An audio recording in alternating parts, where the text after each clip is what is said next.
नमस्कार, अड्डा न्यूज़ में आपका स्वागत है और मैं आपसे मुखातिब हूँ समीर अब्बास। मैं कतरा होकर भी इस तूफानों से जंग लड़ता हूँ, मुझे बचाना समंदर की जिम्मेदारी है। दुआ करो कि सलामत रहे मेरी हिम्मत, ये एक चिराग कई आंधियों पर भारी है। प्रोफेसर वसीम बरेलवी का ये शेर जरेली के प्रधान मुनाजिर जैदी साहब की शख्सियत पर सही बैठता है। और सही क्यों ना बैठे उन्होंने इस चुनाव में जो प्रधानी का था उसमें ज़बरदस्त तरह से जीत हासिल की। अहम बात यह है क्योंकि उनकी उम्र कम है और उन्होंने बड़े बड़े दिग्गजों को पीछे छोड़ते हुए एक बड़े अंतर से चुनाव जीता और बेहद सादा शख्सियत हैं। एक अपना बिजनेस भी है और ये बिजनेस तिनका जोड़ कर खड़ा किया क्योंकि मेहनत मशक्क़त की पूरे परिवार ने और धीरे धीरे करके मुकाम हासिल किया। बेहद सादा इंसान है, कम बोलते हैं, सटीक बोलते हैं। और अहम बात यह है क्योंकि अभी शपथ नहीं हुआ है उसके बावजूद भी गांव में उन्होंने साफ़ सफाई का अभियान छेड़ दिया है, जो यकीनन काबिल तारीफ़ भी है और काबिल फ़ख्र भी है। हमारे साथ मौजूद हैं सैयद मुनाजिर जैदी साहब जो कि जरेली के प्रधान बने हैं। मैं सबसे पहले बहुत सारी मुबारकबाद आपको देना चाहता हूं और उसके बाद ये चाहता हूं कि जो भी आपने एक अभियान अभी से ही छेड़ दिया है उस पर चाहता हूँ एक रोशनी डाल। अस्सलाम वालेकुम। ये जो अभी मैंने साफ़ सफाई का काम शुरू किया है, मेरे यहाँ गलियों में भी थोड़ी सी हल्की सी बारिश हुई थी तो मैंने देखा था उसमें बहुत ज़्यादा पानी भर गया था। इसलिए मैंने सोचा सबसे पहले लोगों की ये परेशानी को मैं ख़त्म करूँ, इसलिए मैंने वो सफाई अभियान शुरू कराया।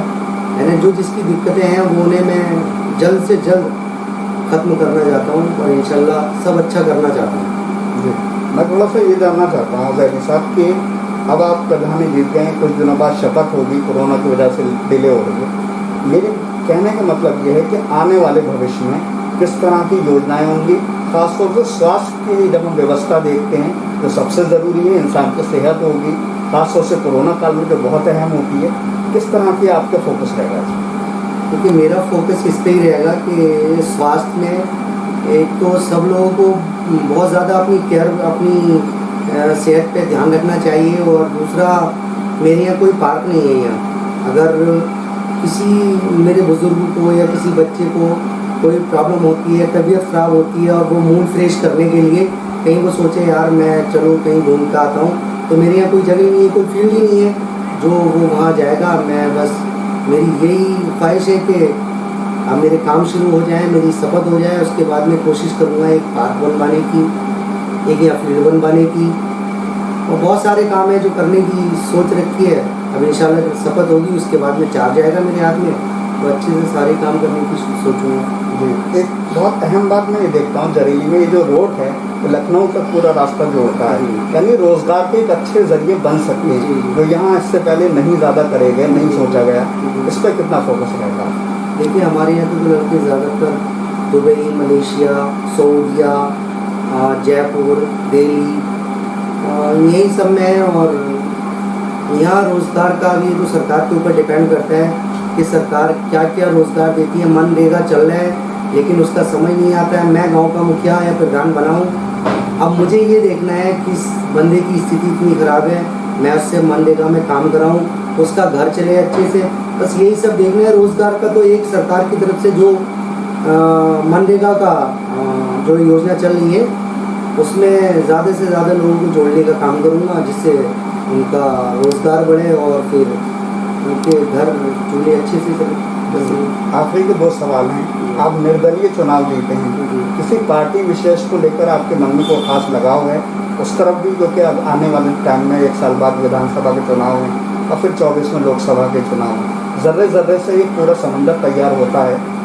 एक पार्टी को लेकर भी कोई मन में अगर आपका सवाल हो तो जो आपकी पसंदीदा हो या उस तरफ सोचते हैं? मैं अभी पार्टी के बारे में नहीं सोचा है। अभी मेरा फोकस रहेगा अभी मौजूदा जो सरकार है, मैं इस सरकार के साथ चलूँगा।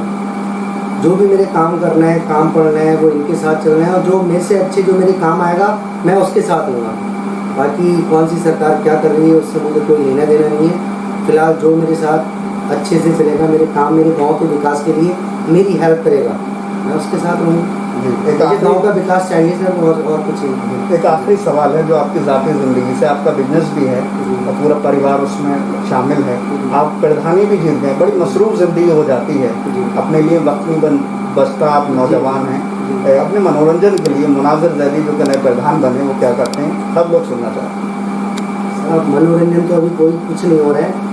अभी तो मैं जीता हूँ, अभी शपथ भी नहीं है, और मनोरंजन के लिए क्या, बस अपने घर परिवार में जो भी टाइम मिलता है उन्हीं में बैठता हूँ, उनसे ही बातचीत करता हूँ। अभी मनोरंजन का कोई ऐसा है भी नहीं, ऐसा कोई माहौल भी नहीं है कि मैं कोई ऐसा मनोरंजन करूँ। और फिर मैं अगर जीत के भी आया तो मेरे यहाँ कोई खुशी, कोई आतिशबाजी, कुछ भी ऐसा कुछ नहीं किया हमने कि हमें बहुत ज़्यादा खुशी हुई है।